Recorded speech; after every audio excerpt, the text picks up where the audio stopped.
ನಮಸ್ಕಾರ ವಿದ್ಯಾರ್ಥಿಗಳೇ, ನಾನು ನಾಗರಾಜ್. ತಮಗೆಲ್ಲ ಕನ್ನಡ ಅಮರ ಯೂಟ್ಯೂಬ್ ಚಾನಲ್ಗೆ ಸ್ವಾಗತ. ಬನ್ನಿ ವಿದ್ಯಾರ್ಥಿಗಳ ವೀಕ್ಷಕರ, ಇವತ್ತು ಕನ್ನಡ ವ್ಯಾಕರಣದಲ್ಲಿ ಅವ್ಯಯಗಳ ಬಗ್ಗೆ ಅಭ್ಯಾಸ ಮಾಡ್ತಾ ಹೋಗೋಣ. ಏನು ಅವ್ಯಯಗಳಂದ್ರೆ ನೋಡ್ಬೇಡ.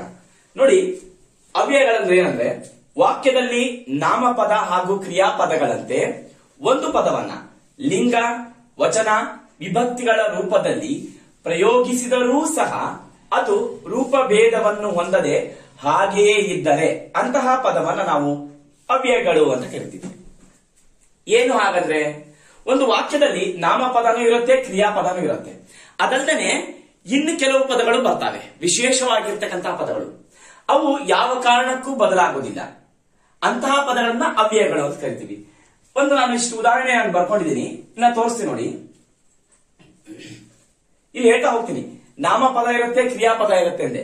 ಅಲ್ಲಿ ಏನಿರುತ್ತೆ, ಒಂದು ಪದ ಇರುತ್ತಲ್ಲ, ಅದು ಲಿಂಗ, ವಚನ, ವಿಭಕ್ತಿ ಇವೆಲ್ಲ ಪ್ರಯೋಗ ಮಾಡಿದ್ರೂ ಸಹ ಆ ಪದ ಮಾತ್ರ ಹಾಗೆ ಇರುತ್ತೆ, ಬದಲಾಗಲ್ಲ.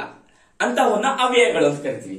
ಉದಾಹರಣೆ ನೋಡೋದಾದ್ರೆ ನಾನು ಬರ್ತಿದ್ದೀನಿ, ಅವನು ಜೋರಾಗಿ ಓಡಿದನು ಅಂತ ಇದೆ. ಎರಡನೇ ಉದಾಹರಣೆ, ಅವಳು ಜೋರಾಗಿ ಓಡಿದಳು. ಮೂರನೇ ಉದಾಹರಣೆ, ಅದು ಜೋರಾಗಿ ಓಡಿತು. ನಾಲ್ಕನೇದು, ಅವು ಜೋರಾಗಿ ಓಡಿದವು. ಇಲ್ಲಿ ನೋಡಿ, ನಾಮಪದ ಬದಲಾಗಿದೆ. ಅವನು ಓಡಿದನು, ಹೌದಾ? ಇಲ್ಲಿ ಪುಲ್ಲಿಂಗ ಬಂತು.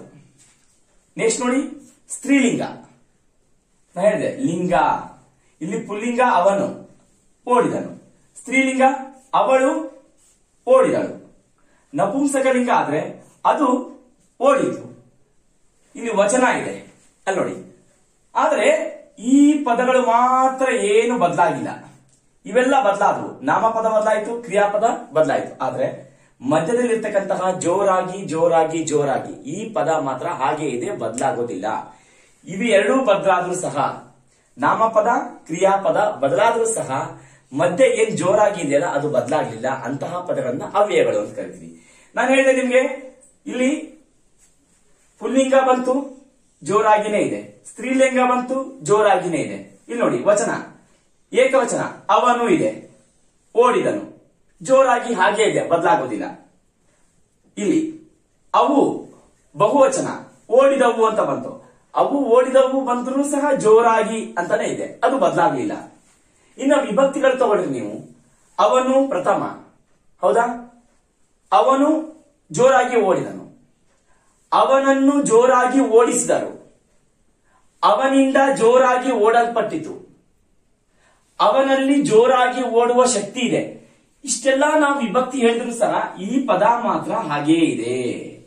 ಹೀಗೆ ಒಂದು ವಾಕ್ಯದಲ್ಲಿ ನಾಮಪದ ಮತ್ತು ಕ್ರಿಯಾಪದಗಳು ಬದಲಾದ್ರೂ ಸಹ ಈ ಪದಗಳು ವಿಶೇಷವಾಗಿ ಹಾಗೆ ಇದ್ರೆ, ಬದಲಾಗದೆ ಹಾಗೆ ಇದ್ರೆ ಅಂತವುಗಳನ್ನ ಅವ್ಯಯಗಳು ಅಂತ ಕರಿತೀವಿ. ಅರ್ಥ ಆಯ್ತು ಅನ್ಕೊಂಡೆ.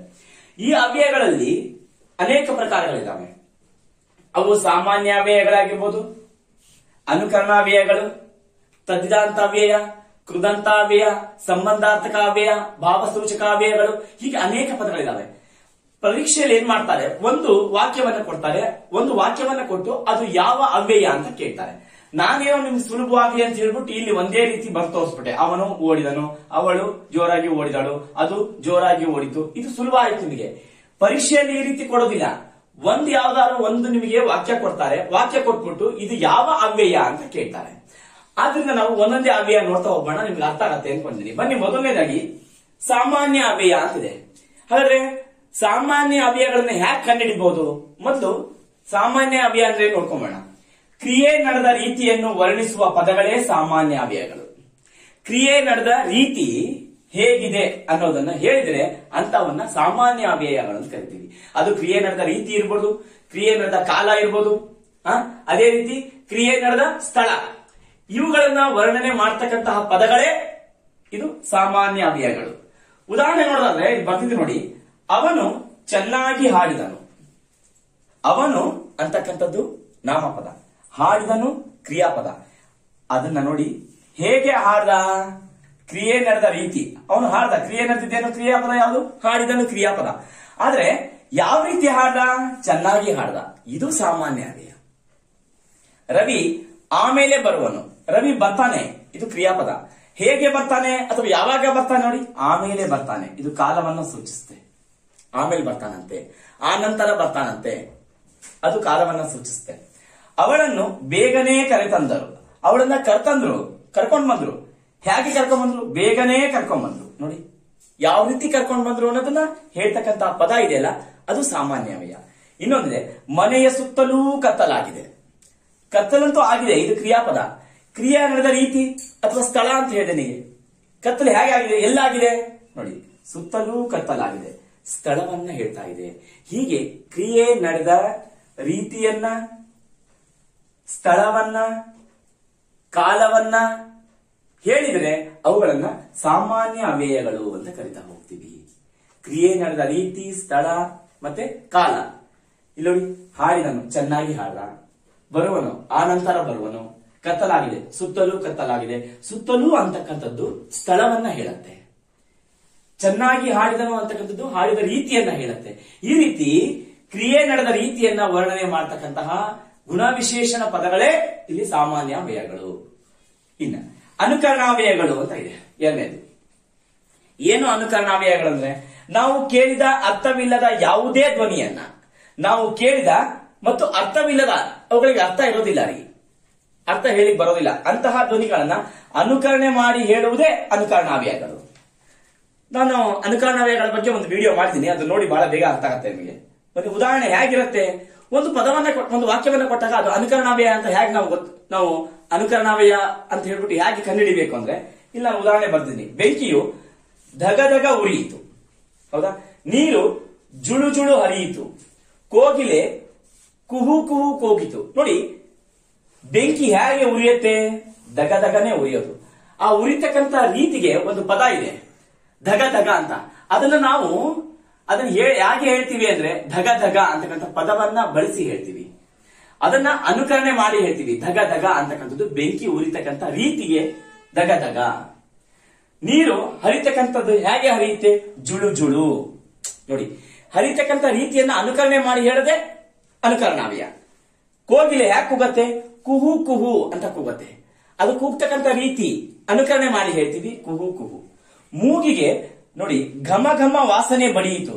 ಇಲ್ಲಿ ಹೇಳಿದೆ ಧ್ವನಿ, ಕೆಲವೊಂದಕ್ಕೆ ಧ್ವನಿ ಬರೋದೇ ಇಲ್ಲ. ಘಮ ಘಮ ಕೆಲ ಧ್ವನಿ ಇದೆ, ಆದ್ರೂ ವಾಸನೆ ಬರ್ತಕ್ಕಂಥ ರೀತಿ ಹಾಗೆ ಘಮ ಘಮ. ವಾಸನೆ ಘಮ ಘಮ ಅಂತ ಬರುತ್ತೆ. ಘಮ ಘಮ ಅಂತಾನೆ ಮೂಗಿಗೆ ವಾಸನೆ ಬಡಿಯಿತು.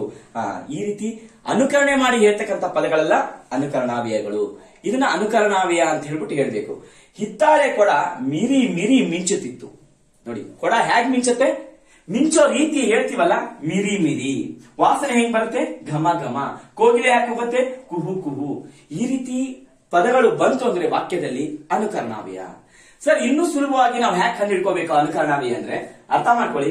ಪದಗಳು ಒಂದೊಂದೇ ಬಂದಿರಲ್ಲ, ಒಂದೇ ರೀತಿಯ ಎರಡು ಪದಗಳು ಬರ್ತವೆ. ಧಗ ಧಗ, ನೋಡಿ, ಧಗ ಧಗ. ಜುಳು ಜುಳು, ಅಲ್ಲಿ ಎರಡೆರಡು ರೀತಿ ಪದಗಳು ಬರ್ತವೆ, ಒಂದೇ ರೀತಿ ಎರಡು ಪದಗಳು.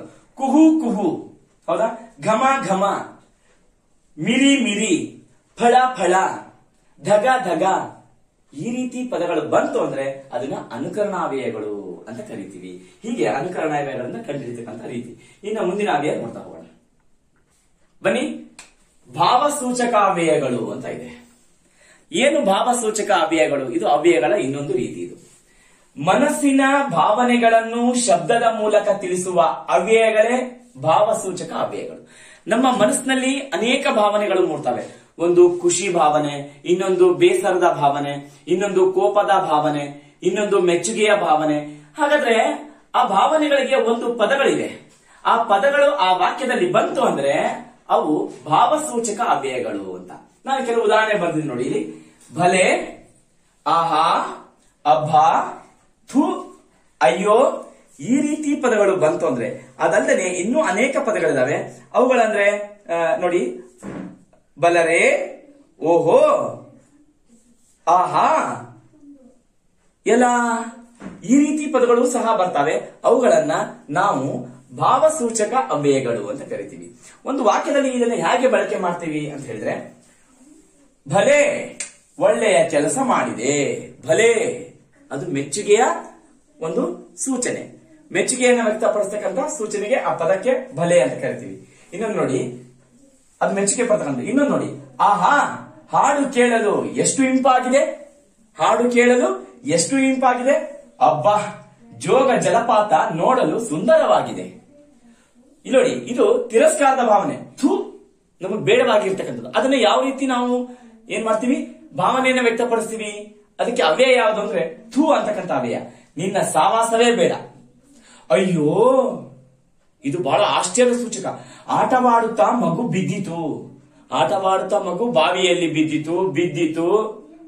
ಈ ರೀತಿಯಾಗಿರ್ತಕ್ಕಂತಹ ಅವ್ಯಯಗಳು ಬಂತು ಅಂದ್ರೆ ಅದನ್ನ ಭಾವಸೂಚಕ ಅವ್ಯಯಗಳು ಅಂತ ಕರಿತೀವಿ. ಮನಸ್ಸಿನ ಭಾವನೆಗಳನ್ನ ಶಬ್ದದ ಮೂಲಕ ಅಥವಾ ಪದಗಳ ಮೂಲಕ ಹೇಳ್ತಕ್ಕಂತಹ ಅವ್ಯಯಗಳೇ ಭಾವಸೂಚಕ ಅವ್ಯಯಗಳು. ಇದು ಅರ್ಥ ಆಯ್ತು ಅನ್ಕೊಂಡೆ. ಇದು ಭಾವಸೂಚಕ ಅವ್ಯಯಗಳು ಅಂತ ಕರಿತೀವಿ. ಮತ್ತೆ ನೋಡಿ, ಇನ್ನೂ ಸುಲಭವಾಗಿ ನಾವು ಭಾವಸೂಚಕ ಅವ್ಯಯಗಳನ್ನು ಹ್ಯಾಕ್ ಕಂಡುಹಿಡಿಯಬಹುದು ಅಂದ್ರೆ, ವಾಕ್ಯದಲ್ಲಿ ಮೊದಲನೇಗೆ ಇರುತ್ತೆ, ಮೊದಲನೇ ಪದನೇ ಆಗಿರುತ್ತೆ ವಾಕ್ಯದಲ್ಲಿ. ಸಾಮಾನ್ಯವಾಗಿ ಭಾವಸೂಚಕ ಅವ್ಯಯಗಳು ವಾಕ್ಯದ ಪ್ರಾರಂಭದಲ್ಲೇ ಬಂದಿರ್ತವೆ ಮತ್ತು ಆಶ್ಚರ್ಯ ಸೂಚಕ ಚಿಹ್ನೆನೇ ಇರುತ್ತೆ. ನೋಡಿ, ಇವೆಲ್ಲ ವಾಕ್ಯದ ಮೊದಲನೇದಲ್ಲೇ ಇದಾವೆ, ವಾಕ್ಯದ ಪ್ರಾರಂಭದಲ್ಲೇ ಬಂದಾವೆ. ವಾಕ್ಯದ ಪ್ರಾರಂಭದಲ್ಲಿ ಈ ರೀತಿ ಮನಸ್ಸಿನ ಭಾವನೆಗಳನ್ನ ಹೊರಹಾಕ್ತಕ್ಕಂತಹ ಪದಗಳು ಇತ್ತು ಅಂದ್ರೆ ಅವುಗಳನ್ನ ಭಾವಸೂಚಕ ಅವ್ಯಯಗಳು. ಒಂದು ವಾಕ್ಯವನ್ನ ಕೊಡ್ತಾರೆ, ಆ ವಾಕ್ಯದಲ್ಲಿ ಇಂತಹ ಪದಗಳು ಇತ್ತು ಅಂದ್ರೆ ನೀವು ಭಾವಸೂಚಕ ಅವ್ಯಯ ಅಂತ ಹೇಳ್ಬಿಟ್ಟು ಬರೀಬೇಕು. ಇನ್ನು ನೋಡ್ತಾ ಹೋಗೋಣ, ಸಂಬಂಧಾರ್ಥಕ ಅವ್ಯಯಗಳು. ಏನು ಸಂಬಂಧಾರ್ಥಕ ಅವ್ಯಯಗಳು ಅಂದ್ರೆ, ಎರಡು ಪದ ಅಥವಾ ಎರಡು ವಾಕ್ಯ ಅಥವಾ ಎರಡು ವ್ಯಕ್ತಿಗಳ ನಡುವೆ ಇರ್ತಕ್ಕಂತಹ ಸಂಬಂಧವನ್ನ ಜೋಡಿಸಲು ಬಳಸ್ತಕ್ಕಂತಹ ಪದಗಳನ್ನ ಸಂಬಂಧಾರ್ಥಕ ಅವ್ಯಯಗಳು ಅಂತ ಕರಿತೀವಿ. ಇಲ್ಲಿ ಬರ್ತೀವಿ ನೋಡಿ, ಎರಡು ಪದ ಅಥವಾ ಎರಡು ವಾಕ್ಯಗಳನ್ನ ಜೋಡಿಸಲು ಬಳಸ್ತಕ್ಕಂತಹ ಪದಗಳನ್ನ, ಇಬ್ಬರು ವ್ಯಕ್ತಿ ಆಗಿರ್ಬೋದು, ಎರಡು ವಸ್ತುಗಳಾಗಿರ್ಬೋದು ಅಥವಾ ಎರಡು ವಾಕ್ಯಗಳಾಗಿರ್ಬೋದು, ಹೀಗೆ ಎರಡು ಪದ ಎರಡು ವಾಕ್ಯ ಇಬ್ಬರು ವ್ಯಕ್ತಿಗಳನ್ನ ಜೋಡಿಸಲಿಕ್ಕೆ ಬಳಸ್ತಕ್ಕಂತಹ ಪದಗಳನ್ನ ಸಂಬಂಧಾರ್ಥಕ ಅವ್ಯಯಗಳು ಅಂದ್ರೆ ಒಂದಕ್ಕೊಂದು ಸಂಬಂಧವನ್ನ ಅಲ್ಲಿ ನಾವು ಹೇಳ್ತಕ್ಕಂಥದ್ದು. ಹಾಗಾದ್ರೆ ಅಂತಹ ಪದಗಳು ಯಾವ್ದು ಬರ್ತಾವ ವಾಕ್ಯದಲ್ಲಿ ನೋಡೋದಾದ್ರೆ, ಉದಾಹರಣೆ ನೋಡ್ತೀವಿ. ಕುಶ ಮತ್ತು ಲವ ಸಹೋದರರು. ಕುಶ ಮತ್ತು ಲವ ಸಹೋದರರು, ಇವರಿಬ್ರು ಸಂಬಂಧ ಏನು? ಸಹೋದರರು. ಅವನು ಮತ್ತೆ ಮತ್ತು ಅವನಿಗೂ ಇವನಿಗೂ ನಡುವೆ ಸಂಬಂಧ, ಮತ್ತು ಅವನು ಮತ್ತೆ ಇವನು ಅನ್ನೋದಕ್ಕೆ. ನೀನು ಓದು ಅಥವಾ ಬರೆ, ಯಾವ್ದಾರು ನೋಡಿ, ಈ ಪದಕ್ಕೂ ಅಥವಾ ಈ ಎರಡು ಪದಕ್ಕೂ ಈ ಪದಕ್ಕೂ ಒಂದು ಸಂಬಂಧ. ಅಥವಾ ನೀವು ಓದು ಅಥವಾ ಬರೆ, ಈ ರೀತಿ ಪದಗಳು ಬಂತು ಅಂದ್ರೆ ಸಂಬಂಧಾರ್ಥಕ ಅವ್ಯಯಗಳು. ನೀನು ಬರ್ಲಿಲ್ಲ ಆದ್ದರಿಂದ ನಾನೇ ಬರಬೇಕಾಯ್ತು. ನೀನು ಬರ್ಲಿಲ್ಲ ಒಂದು ವಾಕ್ಯ ಇದು, ನಾನೇ ಬರಬೇಕಾಯ್ತು ಒಂದು ವಾಕ್ಯ. ಈ ಎರಡು ವಾಕ್ಯಗಳ ನಡುವೆ ಏನಿದೆ? ಆದ್ದರಿಂದ ಇದೆ. ಈ ಎರಡೂ ವಾಕ್ಯಗಳನ್ನ ಜೋಡಿಸ್ತಕ್ಕಂಥ ಪದ ಆದ್ದರಿಂದ. ಎರಡೂ ವಾಕ್ಯಗಳನ್ನ ಜೋಡಿಸ್ತಕ್ಕಂಥ ಪದ ಆದ್ದರಿಂದ ಇದನ್ನ ಏನ್ ಮಾಡ್ತೀವಿ? ಸಂಬಂಧಾರ್ಥಕ. ಈ ಎರಡೂ ವಾಕ್ಯಗಳನ್ನ ಜೋಡಿಸ್ತಕ್ಕಂಥ ಪದ ಆದ್ದರಿಂದ ಆಗಿದೆ. ನೀನು ಬರ್ಲಿಲ್ಲ ಆದ್ರಿಂದ ನಾನೇ ಬರ್ಬೇಕಾಯ್ತು. ಇನ್ನೊಂದು ನೋಡಿ, ಜಾತ್ರೆ ತುಂಬಾ ಹುಡುಕ್ದೆ ಆದ್ರೆ ಅವನು ಸಿಗ್ಲೇ ಇಲ್ಲ.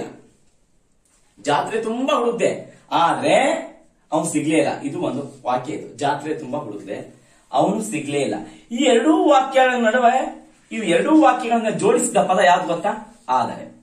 ಆದ್ರಿಂದ ಈ ರೀತಿ ಮತ್ತು ಅಥವಾ ಆದ್ದರಿಂದ ಆದರೆ ಅದಕ್ಕೋಸ್ಕರ ಈ ರೀತಿ ಪದಗಳು ಬಂತು ಅಂದ್ರೆ ಎರಡು ವಾಕ್ಯಗಳನ್ನ ಅಥವಾ ಎರಡು ಪದಗಳನ್ನ, ಎರಡು ಪದಗಳಿಗೂ ಎರಡು ವ್ಯಕ್ತಿಗಳನ್ನ, ಎರಡು ವಾಕ್ಯಗಳನ್ನ ಜೋಡಿಸ್ಲಿಕ್ಕೆ ಸಹಾಯ ಆಗ್ತಕ್ಕಂತಹ ಅವ್ಯಯಗಳೇ ಸಂಬಂಧಾರ್ಥಕ ಅವ್ಯಯಗಳು. ಆ ಅವ್ಯಯಗಳಂದ್ರೆ ಮತ್ತು, ಅಥವಾ, ಆದ್ದರಿಂದ, ಆದರೆ, ಅದಕ್ಕೋಸ್ಕರ, ಇದರಿಂದಾಗಿ, ಈ ರೀತಿ ಪದಗಳನ್ನ ಸಂಬಂಧಾರ್ಥಕ ಅವ್ಯಯಗಳು ಅಂತ ಕರಿತೀವಿ. ಇನ್ನು ಬನ್ನಿ ಕ್ರಿಯಾರ್ಥಕ ಅವ್ಯಯಗಳು. ಏನು ಕ್ರಿಯಾರ್ಥಕ ಅವ್ಯಯಗಳಂದ್ರೆ, ಕ್ರಿಯೆಯ ಸ್ಥಾನದಲ್ಲಿದ್ದು, ಕ್ರಿಯೆಯ ಅಂದ್ರೆ ಕ್ರಿಯಾಪದದ ಸ್ಥಾನದಲ್ಲಿದ್ದು ವಾಕ್ಯವನ್ನು ಪೂರ್ಣಗೊಳಿಸಲಿಕ್ಕೆ ಸಹಾಯ ಮಾಡತಕ್ಕಂತಹ ಪದಗಳೇ ಕ್ರಿಯಾರ್ಥಕ ಅವ್ಯಯಗಳು. ಉದಾಹರಣೆ ನೋಡೋದಾದ್ರೆ ಇಲ್ಲಿ ಬರ್ತಿದೆ ನೋಡಿ, ಅವನು ತಿನ್ನುವುದು ಅಂತ ಅಷ್ಟೇ ಇದೆ. ಅವನು ತಿನ್ನುವುದು ಕ್ರಿಯಾಪದ, ಹೌದಾ? ತಿನ್ನುವುದು ಅಂತ ಕ್ರಿಯಾಪದ. ಅದನ್ನ ಪೂರ್ಣ ಮಾಡ್ಬೇಕಲ್ಲ, ಬೇಡ. ಅವನು ತಿನ್ನುವುದು ಬೇಡ ಅಂತಕ್ಕಂಥದ್ದೇ ಕ್ರಿಯಾರ್ಥಕ ಅವ್ಯಯ. ಅಂದ್ರೆ ಕ್ರಿಯೆಯ ಸ್ಥಾನದಲ್ಲಿದ್ದು ವಾಕ್ಯವನ್ನ ಇದು ಪೂರ್ಣ ಮಾಡ್ತು.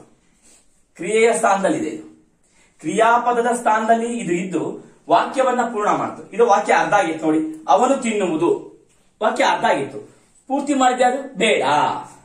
ಈ ಬೇಡ, ಬೇಕು, ಸಾಕು, ಇದೆ, ಇಲ್ಲ ಇವುಗಳು ಕ್ರಿಯಾಪದದ ಸ್ಥಾನದಲ್ಲಿ ಬಂದು ವಾಕ್ಯವನ್ನ ಪೂರ್ಣಗೊಳಿಸ್ತವೆ. ಇವುಗಳನ್ನ ಕ್ರಿಯಾರ್ಥಕ ಅವ್ಯಯಗಳು ಅಂತ ಕರಿತೀವಿ. ಉದಾಹರಣೆ, ಮಕ್ಕಳೇ ಆಟ. ನೋಡಿ, ಆಟ ಅಂತಕ್ಕಂಥದ್ದು ಕ್ರಿಯಾಪದ, ವಾಕ್ಯ ಏನು ಪೂರ್ತಿ ಆಗಿಲ್ಲ. ಮಕ್ಕಳೇ ಆಟ, ಸಾಕು. ನೋಡಿ, ಸಾಕು ಅಂತಕ್ಕಂಥದ್ದು ಕ್ರಿಯಾಪದದ ಒಂದು ಸ್ಥಾನಕ್ಕೆ ಬಂದು ವಾಕ್ಯವನ್ನ ಪೂರ್ತಿಗೊಳಿಸ್ತು. ಅಂತಹ ಅವ್ಯಯಗಳನ್ನ ಕ್ರಿಯಾರ್ಥಕ ಅವ್ಯಯಗಳು. ಅವಳಿಗೆ ಜ್ವರ, ಅಷ್ಟೇ ಇದೆ. ಇದೆ, ಅವಳಿಗೆ ಜ್ವರ ಇಲ್ಲ. ನೋಡಿ, ವಾಕ್ಯವನ್ನ ಪೂರ್ತಿ ಮಾಡ್ತಕ್ಕಂತಹ ಪದಗಳು. ಅವನಿಗೆ ಬೇಸರ ಇಲ್ಲ. ಇದೆ, ಇಲ್ಲ, ಬೇಕು, ಬೇಡ, ಸಾಕು ಇಂತಹ ಪದಗಳು ಕ್ರಿಯಾಪದದ ಸ್ಥಾನಕ್ಕೆ ಬಂದು ವಾಕ್ಯವನ್ನ ಪೂರ್ತಿಗೊಳಿಸಿದ್ರೆ ಅವುಗಳನ್ನ ಕ್ರಿಯಾರ್ಥಕ ಅವ್ಯಯಗಳು ಅಂತ ಕರಿತೀವಿ. ಇನ್ನು ಮುಂದಿನ ಅವ್ಯಯ ನೋಡ್ತಾ ಹೋಗೋಣ.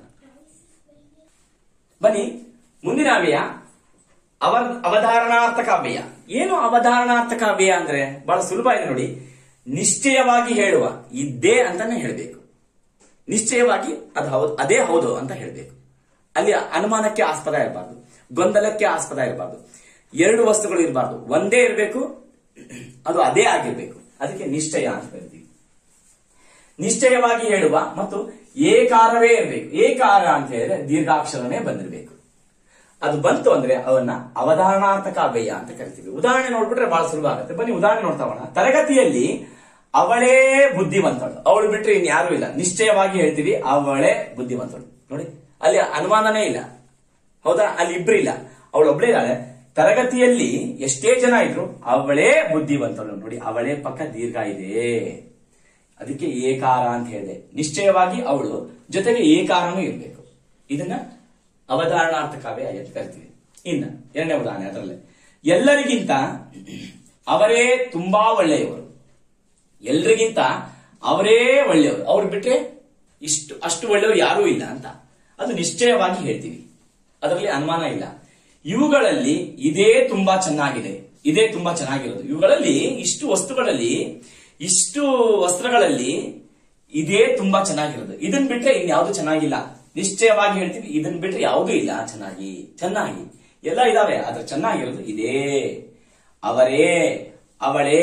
ನನಗೆ ಅದೇ ನಾಯಿ ಕಚ್ಚಿದ್ದು. ನೋಡಿ, ನನಗೆ ಕಚ್ಚಿದ್ದು ಅಲ್ಲ 8-10 ನಾಯಿ ಇರ್ಲಿ, ಯಾವುದು ಅಂತ ಅದೇ, ಇದೇ ಅಂತ ಹೇಳಿ ನಿಶ್ಚಯವಾಗಿ ಹೇಳ್ತೀವಲ್ಲ, ಪರ್ಟಿಕ್ಯುಲರ್ ಆಗಿ, ಅದನ್ನ ಅವಧಾರಣಾರ್ಥಕ ಅವ್ಯಯಗಳು ಅಂತ ಕರಿತೀವಿ.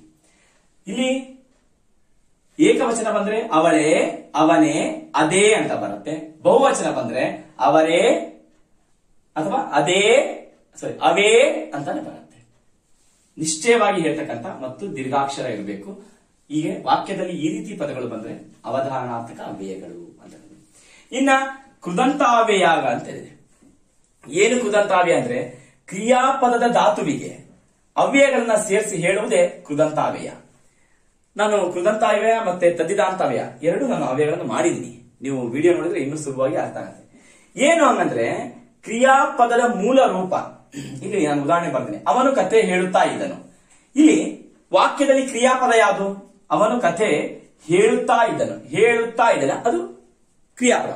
ಕ್ರಿಯಾಪದದ ಮೂಲ ಧಾತು ಯಾವುದು? ಹೇಳು. ಆ ಹೇಳು ಅಂತಕ್ಕಂತಹ ಪದಕ್ಕೆ ಉತ್ತಾ. ನೋಡಿ, ಹೇಳುತ್ತಾ, ಉತ್ತಾ, ಉತ್ತಾ ಅಂತಕ್ಕಂತಹ ಅವ್ಯಯ ಸೇರಿದ್ರಿಂದ ಅದನ್ನ ಕೃದಂತಾವ್ಯಯ ಅಂತ ಕರಿತೀವಿ. ಸರ್, ಕೃದಂತಾವ್ಯಯ ಕಂಡುಹಿಡಿಯೋದು ಹೇಗೆ? ನನಗೆ ತದ್ದಿತಾಂತಾವ್ಯಯ ಮತ್ತು ಕೃದಂತಾವ್ಯಯ ಬಹಳ ಏನು ಗೊಂದಲ ಅಂದ್ರೆ, ಅಲ್ಲಿ ಎಲ್ಲಿ ಕ್ರಿಯಾಪದ ಇತ್ತಂದ್ರೆ ಅದು ಕೃದಂತ. ವಾಕ್ಯದಲ್ಲಿ ಕ್ರಿಯಾಪದ ಇರಬೇಕು, ವಾಕ್ಯದಲ್ಲಿ ನಾಮಪದ ಅಲ್ಲ. ವಾಕ್ಯದಲ್ಲಿ ನಾಮಪದವಿರ್ಲಿ, ಕ್ರಿಯಾಪದ ಇರಲಿ, ಆದ್ರೆ ಕೃದಂತ ಅಂತ ನೀವು ಹೋಗ್ಬೇಕು ಅಂದ್ರೆ ಕ್ರಿಯಾಪದಕ್ಕೆ ಹೋದ್ರೆ ಕೃದಂತ, ನಾಮಪದಕ್ಕೆ ಹೋದ್ರೆ ತದ್ದಿತಾಂತ. ಅರ್ಥ ಆಯ್ತು ಅನ್ಕೊಂಡೆ. ಕೃದಂತಾವ್ಯಯ ಹೆಂಗೆ? ಹೇಳುತ್ತಾ, ಅವನು ಕತೆ ಹೇಳುತ್ತಾ ಇದ್ದನು. ಉತ್ತ ಅಂತಲ್ಲ, ಅನೇಕ ಅವ್ಯಯಗಳು ಬರ್ತವೆ. ಅವನು ಕತೆ ಹೇಳಲು ಹೊರಟಿದ್ದನು, ಅಲ್ಲೂ. ಅವನು ಕತೆ ಹೇಳುತ್ತಾ ಇದ್ದಾನೆ, ಹೇಳಲಿಕ್ಕೆ, ಹೇಳದೆ. ನೋಡಿ, ಅದೇ, ಉತ್ತ, ಇಕ್ಕೆ, ಈ ರೀತಿ ಅವ್ಯಯಗಳು ಅದಕ್ಕೆ ಸೇರ್ಕೊಂಡ್ರೆ ಕ್ರಿಯಾಪದದ ಮೂಲ ರೂಪ ಹೇಳು. ಹೇಳುತ್ತಾ, ಹೇಳಲಿಕ್ಕೆ, ಹೇಳದೆ, ಹೇಳಲು, ಹೇಳಲಿಕ್ಕೋಸ್ಕರ. ನೋಡಿ, ಈ ರೀತಿ ಪದಗಳು ಬಂತು ಅಂದ್ರೆ ಉತ್ತ, ಅವೆಲ್ಲ ಕೃದಂತ ಅವ್ಯಯ. ಇನ್ನೊಂದು, ಅವಳು ಹೋಗಲು ಸಿದ್ಧಳಾಗಿದ್ದಳು. ಹೋಗಲು ಕ್ರಿಯಾಪದ. ಅದರ ಕ್ರಿಯಾಪದ ಮೂಲ ಧಾತು ಯಾವುದು? ಹೋಗಲು, ಹೋಗು. ಆ ಹೋಗು ಅಂತಕ್ಕಂಥ ಪದಕ್ಕೆ ಹೋಗಲು ನೋಡಿ ಅಲು ಸೇರಿತು, ಅಲು ಅದು ಅವ್ಯಯ. ಹೋಗಲಿಕ್ಕೆ ಇಕ್ಕೆ, ಹೋಗದೆ ಅದೇ, ಹೋಗುತ್ತಾ ಹಿಂಗೆ ಉತ್ತಾ, ಹೋಗದೆ, ಹೋಗಲಿಕ್ಕೆ, ಈ ರೀತಿ ಅವ್ಯಯಗಳು ಬಂತು ಅಂದ್ರೆ ಅದನ್ನ ಕೃದಂತಾವ್ಯಯ. ಅದು ತಿನ್ನುತ್ತಾ ನೋಡಿ, ತಿನ್ನು ಅಂತಕ್ಕಂತಹ ಕ್ರಿಯಾಪದಕ್ಕೆ ಧಾತುವಿಗೆ ಉತ್ತ ಸೇರಿಸ್ತು. ತಿನ್ನುತ್ತಾ, ತಿನ್ನಲಿಕ್ಕೆ, ಹೌದಾ, ತಿನ್ನದೆ, ಈ ರೀತಿ ಅವ್ಯಯಗಳು ಬಂದ್ರೆ ಅದನ್ನ ಕೃದಂತಾವ್ಯಯ ಅಂತ ಕರಿತೀವಿ. ಇನ್ನ ತದ್ದಿತಾಂತಾವ್ಯಯ, ನಾ ಹೇಳಿದೆ ಕ್ರಿಯಾಪದಗಳು ಬಂದ್ರೆ ಕೃದಂತ, ನಾಮಪದಗಳು ಬಂತು ಅಂದ್ರೆ ಅದು ತದ್ದಿತಾಂತ. ನಾಮಪದಗಳ ಮುಂದೆ ಅವ್ಯಯಗಳು ಬಂತು ಅಂದ್ರೆ ಅದನ್ನ ತದ್ದಿತಾಂತ ಅಂತ ಕರಿತೀವಿ. ಹೇಗೆ ಅದನ್ನ ಹೇಳೋದು? ರಾಮ ನೋಡಿ, ವಾಕ್ಯದಲ್ಲಿ ರಾಮನಿಗಾಗಿ ಕಾಯುತ್ತಾ ಕುಳಿತಿದ್ದನು. ಇಲ್ಲಿ ನಾಮಪದ ಯಾವುದು? ರಾಮ. ಆ ರಾಮನ ಮುಂದೆ ನೋಡಿ, ನಾಮಪದಗಳ ಮುಂದೆ ಇದೆ. ರಾಮನ ಮುಂದೆ ಏನಿದೆ? ರಾಮನಿಗಾಗಿ, ರಾಮನಿಗೋಸ್ಕರ, ರಾಮನಿಗೆ, ಹೌದಾ, ರಾಮನಂತೆ, ಹೀಗೆ, ಅಂತೆ, ಹೀಗೆ, ರಾಮನಿಗಾಗಿ, ಆಗಿ, ರಾಮನಿಗೋಸ್ಕರ, ಈ ರೀತಿ ಅವ್ಯಯಗಳು ಬಂದ್ರೆ ಅದನ್ನ ತದ್ದಿತಾಂತಾವ್ಯಯ. ಯಾವುದ್ರ ಮುಂದೆ ಬರಬೇಕು? ನಾಮಪದಗಳ ಮುಂದೆನೇ ಬರಬೇಕು. ನೋಡಿ, ಅವಳು ಸೀತೆಯಂತೆ ಸುಂದರವಾಗಿದ್ದಾಳೆ. ನೋಡಿ, ಸೀತೆ ಅಂತಕ್ಕಂಥದ್ದು ನಾಮಪದ. ಆ ನಾಮಪದ ಅಂತೆ, ಸೀತೆಗೋಸ್ಕರ, ಸೀತೆಗಾಗಿ, ನೋಡಿ, ಸೀತೆ ಆಗಿ, ಸೀತೆಗಾಗಿ, ಸೀತೆಯಂತೆ, ಸೀತೆಗೋಸ್ಕರ, ಈ ರೀತಿ ಸೀತೆಯ, ಈ ರೀತಿ ಬಂತು ಅಂದ್ರೆ ಅವ್ಯಯಗಳು ಬಂದ್ರೆ ಅದನ್ನ ತದ್ದಿತಾಂತಾವ್ಯಯ ಅಂತ ಕರಿತೀವಿ. ಇವಳಿಗಿಂತ ಬುದ್ಧಿವಂತರು ಯಾರೂ ಇಲ್ಲ. ಇವಳಿಗಿಂತ ನೋಡಿ, ಇವಳಿಗಿಂತ, ಇವಳಂತೆ, ಇವಳಿಗಿಂತ, ಇವಳಿಗೋಸ್ಕರ, ಈ ರೀತಿ ಇವಳು ಅದ್ರ ಮುಂದೆ ಈ ರೀತಿ ಗಿಂತ, ಓಸ್ಕರ, ಅಂತೆ, ಈ ರೀತಿ ಅವ್ಯಯಗಳು ಬಂದ್ರೆ ಅದನ್ನ ತದ್ದಿತಾಂತಾವ್ಯಯಗಳು ಅಂತ ಕರಿತೀವಿ. ಹೀಗೆ ಅವ್ಯಯಗಳಲ್ಲಿ ಅನೇಕ ಪ್ರಕಾರಗಳಿದಾವೆ. ನಾನು ಹೇಳಿದೆ ನಿಮಗೆ ಅವಧಾರಣಾರ್ಥಕ ಅವ್ಯಯ, ಕೃದಂತಾವ್ಯಯ, ತದ್ದಿತಾಂತಾವ್ಯಯ, ಸಾಮಾನ್ಯಾವ್ಯಯ. ಇಲ್ಲಿ ನಾಮಪದನೂ ಇದೆ, ಇಲ್ಲೂ ನಾಮಪದ, ಇಲ್ಲಿ ನಾಮಪದನೂ ಬರುತ್ತೆ. ಈ ರೀತಿ ಪದಗಳು ಬಂದ್ರೂ ಸಹ ಅಲ್ಲಿ ಈ ರೀತಿ ಅಂತೆ, ಓಸ್ಕರ, ಈ ರೀತಿ ಅವ್ಯಯಗಳು ಸೇರಿದ್ರೆ ಅದನ್ನು ತದ್ದಿತಾಂತಾವ್ಯಯ ಅಂತ ಕರೀತಾರೆ. ಹೀಗೆ ಸಾಮಾನ್ಯಾವ್ಯಯ ಆಗಿರ್ಬೋದು, ಕೃದಂತಾವ್ಯಯ, ತದ್ದಿತಾಂತಾವ್ಯಯ, ಅವಧಾರಣಾರ್ಥಕವ್ಯಯ, ಭಾವಸೂಚಕಾವ್ಯಯ, ಹೀಗೆ ಅವ್ಯಯಗಳು ನಿಮಗೆ ಅರ್ಥ ಆಯ್ತು ಅನ್ಕೊಂಡೆ. ಇನ್ನು ನೆಕ್ಸ್ಟ್ ನಾನು ವಿಡಿಯೋದಲ್ಲಿ ಏನ್ ಮಾಡ್ತೀನಿ ಅಂದ್ರೆ ಒಂದಿಷ್ಟು ವಾಕ್ಯಗಳನ್ನ ಹಾಕೊಂಡ್ಬಿಡ್ತೀನಿ. ವಾಕ್ಯಗಳು ಹಾಕೊಂಡು ನಾನು ಪ್ರಶ್ನೆ ಕೇಳ್ತೀನಿ, ನೀವೇ ಯಾವ ಅವ್ಯಯ ಅಂತ ಹೇಳ್ಬಿಟ್ಟು ಏನ್ ಮಾಡ್ಬೇಕು? ಅದನ್ನ ಗುರುತಿಸ್ಬೇಕು. ಅದು ಭಾವಸೂಚಕಾವ್ಯಯನೋ ಅಥವಾ ಅವಧಾರಣಾರ್ಥಕಾವ್ಯಯನೋ, ಕೃದಂತಾವ್ಯಯನೋ, ಅನುಕರಣಾವ್ಯಯನೋ, ನೀವೇ ಗುರುತು ಮಾಡ್ಬೇಕು. ಯಾಕೆ ಅಂತ ಹೇಳಿದ್ರೆ, ನಾನು ಪರೀಕ್ಷೆಯಲ್ಲಿ ಅವಾಗಲೇ ತೋರಿಸ್ದಂಗೆ ಒಂದೇ ರೀತಿ ಪದಗಳು ಬಂದಿರಲ್ಲ. ನಾನು ಹೇಳಿದೆ ಅವಾಗಲೇ, ಅವನು ಜೋರಾಗಿ ಓಡಿದನು, ಅವಳು ಜೋರಾಗಿ ಓಡಿದಳು, ಅದು ಜೋರಾಗಿ ಓಡಿತು. ಅದೇ ಆ ರೀತಿ ಪದಗಳು ನಿಮಗೆ ಬರೋದಿಲ್ಲ. ಒಂದು ವಾಕ್ಯ ಕೊಡ್ತಾರೆ, ಆ ವಾಕ್ಯದಲ್ಲಿ ನೀವು ಯಾವ ಅವ್ಯಯ ಅಂತ ನೀವು ಗುರುತಿಸಬೇಕು. ಆದ್ರಿಂದ ನಾನು ಮುಂದಿನ ತರಗತಿಯಲ್ಲಿ, ಮುಂದಿನ ವಿಡಿಯೋದಲ್ಲಿ ನಾನು ಸುಮಾರು ವಾಕ್ಯಗಳನ್ನ ಬರ್ಕೊಳ್ತೀನಿ. ಹಾಗಾದ್ರೆ ಅದು ಯಾವ ಅವ್ಯಯ ಅನ್ನೋದನ್ನ ನಾವು ಕಂಡಿಡ್ತಾ ಹೋಗೋಣ. ನಮಸ್ಕಾರ.